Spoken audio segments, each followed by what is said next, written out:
जेवणासोबत अशी चटपटीत मिरची असली की जेवणाची चव चारपट वाढते. फक्त 10 मिनिटात तयार होते आणि 8 दिवस तुम्ही ही फ्रीजमध्ये स्टोअर करून ठेवू शकता. नमस्कार, प्रगतीज किचनमध्ये तुम्हा सर्वांचं खूप खूप खूप मनापासून स्वागत आहे. चला तर मग पटकन रेसिपीला सुरुवात करूयात. मसाला मिरची बनवण्यासाठी लागणारं साहित्य पाहूयात. इथे मी 13 अशा कमी तिखटवाल्या हिरव्या मिरच्या घेतलेल्या आहेत. 1 चमचा मोहरी, 1 चमचा जिरे, 1 चमचा धने, चवीनुसार मीठ, अर्धा चमचा लाल मिरची पावडर, पाव चमचा हळद, अर्धी वाटी शेंगदाणे घेतलेले आहेत आणि 2 मोठे चमचे चिंचेचं पाणी. तर सर्वात अगोदर आपण शेंगदाणे भाजून घेऊयात. मीडियम फ्लेमवर याचा थोडासा रंग बदलेपर्यंत भाजून घ्यायचा आहे.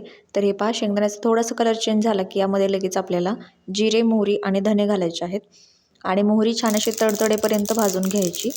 आता हे भाजलेलं आहे, काढून घेऊयात. प्लेटामध्ये आपण हे काढून घेतलेलं आहे. आता हे थोडंसं थंड होत आहे तोपर्यंत मिरची कट करून घेऊयात. तर मिरचीला अशा प्रकारे मधोमध कट करून घ्यायचं आहे. तर हे पहा, अशी मध्यभागी याला पूर्णपणे कट करून घ्यायची आहे खालीपर्यंत. तर इथे आपण अशाच प्रकारे सर्व मिरच्या कट करून घेतलेल्या आहेत.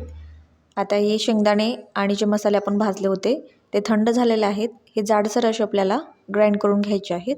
तर हे पहा, असे आपल्याला हे एवढे जाडसर ठेवायचे आहेत. असे ताटामध्ये काढून घेतले. आता यामध्ये चवीनुसार मीठ, मिरची पावडर आणि हळद घातलेली आहे. मिक्स करून घेऊयात. आता लगेच यामध्ये चिंचाचं पाणी घालूयात. मिक्स करून घेऊयात. तरी पहा, हे छान असं मिक्स करून घेतलेलं आहे. आता हा मसाला आपण मिरचीमध्ये भरून घेऊयात. तर हे पहा, अशा प्रकारे हा मसाला आपण सर्व मिरच्यांमध्ये भरून घेणार आहोत. तर इथे मी सर्व मिरच्यांमध्ये अशाच प्रकारे मसाला भरून घेतलेला आहे. आता ही मिरच्या आपण फ्राय करून घेऊयात. त्यासाठी कढईमध्ये 1 पळी तेल घातलं. तेल गरम झालं की यामध्ये मिरच्या टाकलेल्या आहेत. थोडंसं याला खालीवर करून घेतलेलं आहे. अगदी हलक्या हाताने करायचं, नाहीतर मसाला बाहेर येतो. गॅसची फ्लेम मंदच ठेवायची आणि मंद आचेवर 3 ते 4 मिनिट ताट झाकून आपण हे वाफवून घेतलेले आहेत. ताटात थोडंसं पाणी ठेवायचं म्हणजे मिरची बुडाला करपत नाही. आता जो राहिलेला मसाला आहे तो आपण याच्यामध्ये टाकून घेऊयात.